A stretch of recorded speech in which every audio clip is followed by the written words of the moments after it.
Hey, what's up you guys? My name is Josh, and welcome to our very first toy review for 2023. And today we're going to be taking a look at the Ultra Monster Orbed Alien Mefilas. And before I continue, you're probably wondering, wait Josh, isn't it supposed to be called the Ultra Monster 500 series or the Ultra Monster series? And normally I would say yes, but I'm going to explain a little bit of something here. So there was once a time where Bandai wanted to kind of experiment with their figures a little bit, in their with their Ultraman stuff. Not just that, but even like Kamen Rider to a certain extent. And obviously, when you look at the figure, there isn't really anything different with it. It's your average, vinyl Spark Doll figure, or whatever you want to call it, because a lot of these figures got different names, for what they are. Usually made of a softer or hard plastic, but it's usually up the same quality. So it's not really the figures itself, but more with something else that Bandai was doing. So I'm gonna let the tag do all the explaining, even though I don't understand everything it says. So yes, what makes these Ultra Monster and even Ultra Hero Ore figures to a certain extent, what made them very unique is that whenever you buy them, they will usually come like this. And I'm gonna just there we go. So for an example, it has like a nice, neat little picture of Alien Mefilas there. It says Ultra Monster because yes, they also did the same thing with the heroes, of course. And basically, how it goes is that if you have the DX ring from from the show Ultraman Orb, basically what you would do is that you would get the ring. You get the cards. See, you got the barcode there. Put it through the ring, and it'll make like some sort of weird sound effect and whatever. And yeah, that was about it. And this wasn't the only show to get that treatment. Even before that, with Ultraman X, they were basically doing the exact same thing. And of course, that line was called, I think it was Ultra Hero, Ultra Monster X, something like that. I'm pretty sure that's what it was, where it was the same thing. But what made it cool was that this line had their own unique batch of figures. So for an example, you got Alien Mefilas, which is a perfect one. You also got figures like Gubula. He was also part of this wave, but as we all know, he would eventually be re-released within the normal Ultra Monsters line. So, just to clear up some confusion, this is what I mean. This is what a normal figure's tag would look like. See, Gubula, he's number 85. And he, like I've mentioned, he's been re-released. Alien Mefilas, unfortunately, he's one of those figures that didn't get a re-release, so this is definitely one of a kind. So long story short, I got this figure even like way before it became rare, so that's pretty good. Because like I say, this line had a whole bunch of like exclusive characters, even like Alien, was Alien Zerab one of them? I believe so, yeah. And even Ultraman X, to a certain extent, also had their own batch of unique figures. I remember Gomez was one of them, but eventually he would get a re-release, so you don't gotta pay a crazy price just to get the original, if you know what I mean, but you get the point. So, hey, at least there's something a little different. And of course, this figure is based off of the original Ultraman shows. He first appeared in the second series, Ultraman, from 1966, and he appeared in the episode, The Forbidden Words, episode 33. I should have said it the other way, but you get the idea. Basically, in that episode, well, he doesn't want to take over or conquer the world. He wants to, how do I say this? Possess the world. And what's the difference, really? Honestly, I have no clue. So, let me just show you the tag one more time, and then let's get to the actual figure. Because I know I'm taking up way too much time, but I gotta give you guys some background, you know what I mean? Come on, look at that. And look how cool this is, too. And don't get me wrong, these tags, these cards were not just exclusive to these figures. You can also get these cards separate if you wanted to, but, I mean, these came out, like, in 2016, so good luck trying to get them in the aftermarket, so just saying. So let's take a look at the figure. So the painting and sculpting of the figure is pretty accurate to how he is in the show. There isn't really anything else about him that's stands out. He's mostly just a black color. But if you do look very closely, oops, I swear that's not my setup. That's the figure. I'm gonna complain about that in a bit.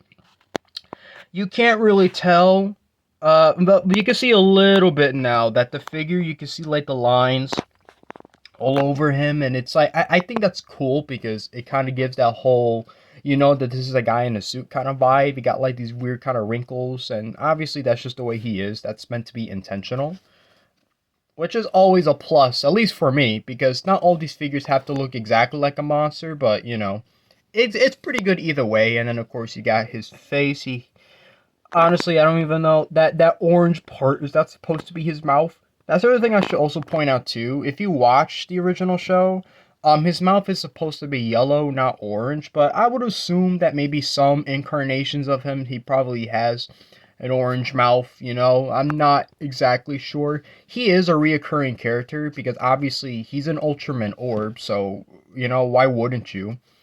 But I just thought I'd kind of point that out. You know, he got his little finger. He got, for an alien, he got a nice whole set of fingers. Alright, at least he could grab something. You know? Of course, the biggest thing to take away is, of course, with the face, because that's like literally the only paint job he got. He don't got nothing else. Ooh, but I forgot to mention his weird legs. Look at that. All that bumpiness, of course.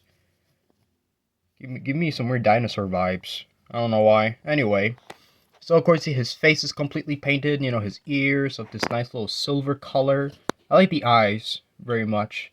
And the only downside that some people, you know, might not like is that this chest part, it's supposed to be painted, you know, silver, just like his face. Like, where my thumb is, you know, if I go all the way down, that middle portion you see right there, it's supposed to be painted, but it's not. So just to give you guys a little bit of a reference, you know, if you look at the tag right here, that's how it's supposed to be, but it's not. So I don't know. It's very minor. It's not a huge deal. I just thought I'd point that out anyway. So let's go over the articulation. Alrighty, so the figure has only 3 points of articulation, but that's kind of normal for these type of figures. They're not really well known for their articulation, but that's fine because at least they look like the characters, you know, so it's not too much of a bummer, but obviously some people might want a more better articulated alien Mefilas, so unfortunately, the only way you're going to get that is with an SH Monster Arts figure, so let's see how that goes, you know, money-wise. Because see, he can also do a full 360 with his waist. I wouldn't suggest it because it is pretty hard to do it, you know. Oh, and one thing I forgot to mention before I end the video, sometimes his figure, he does have a little bit of a hard time standing. He doesn't look like it now, but you can see how he kind of rocks a little bit. He's sort of leaning back a little bit. You don't really notice it, but I thought I'd just kind of point that out because obviously it depends on whoever's packaging the figure or mailing it to you. You don't want to run into that problem where he falls down a lot because my figure does kind of have that issue a little bit, but not by much. I mean, he's behaving good right now. I'm shocked because that's not how he is when he's on my shelf, but whatever, it is what it is, you know? It's not bad. I like this figure, you know? So I can kind of forgive it because, like I say, he only does that sometimes. But I thought I'd just let you guys know anyway, just in case if you do have this figure and he does that, don't worry, you're not alone.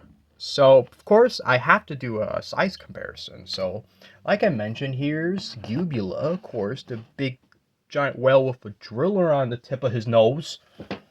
And I guess, what else can I pull from my shelf really quick? I don't know, Twin Tails, I guess, you know, just to give you a good size comparison. I'm not going to review him for a very, very, very, very long time. Actually, I'm looking around my room. I'm trying to look for Ultraman. I don't know where he went. Give me 1 second. Ah, okay, there we go. I found him. I mean, you can't have your monsters, you know, without the hero, you know? Yeah. Yeah, there we go. Ultraman, the hero himself. So he's pretty good size. He's pretty decent for what he is, you know? I mean, to me, I think that's pretty good. Because, you know, most of these figures, I tend to be short. Even though they're supposed to be bigger, but is what it is, I guess. At least for the aliens, they don't have that issue, you know? At least not too much, you know? I think he's a pretty decent size. Although, when I'm complaining about his stance situation, let me see. Yeah, you see that, I mean, well, you can't see it now, but, well, whatever. You get the point. Okay, he's standing good right now, alright? That's all that matters, you know? As long as the toy is stable, it's all good. And, of course, here's a teaser for the next toy I'm going to review is good old Naranga. Yep, that's right, another Ultra Monster figure. So, alright, that's about it. So that ends the review right there. So, final thoughts on the figure. I give it a solid 10 out of 10. I'll be honest. It looks like the character, he looks cool. He's another interesting classic Ultraman monster, you know. And unfortunately, while the whole gimmick didn't really last that long, I mean, they still do them, but not to this fashion. The closest one to do that is maybe Ultraman Decker, which is the current Ultraman show right now, but it just recently ended. Where they kind of have a weird similar idea, and if you get Ultraman Decker, he does come with his own card, but nobody else does, so it's an on and off thing. They really, really wanted to kind of pull this off towards the mid and end of 2010s, of course, but it's all in good fun. I like what they were trying to do, even though it's not particularly my taste. I'm more into the figures, and that shouldn't really bother you. Really, it shouldn't like make you hesitant on getting the figures. I still think you should get them if you're a huge Ultraman fan.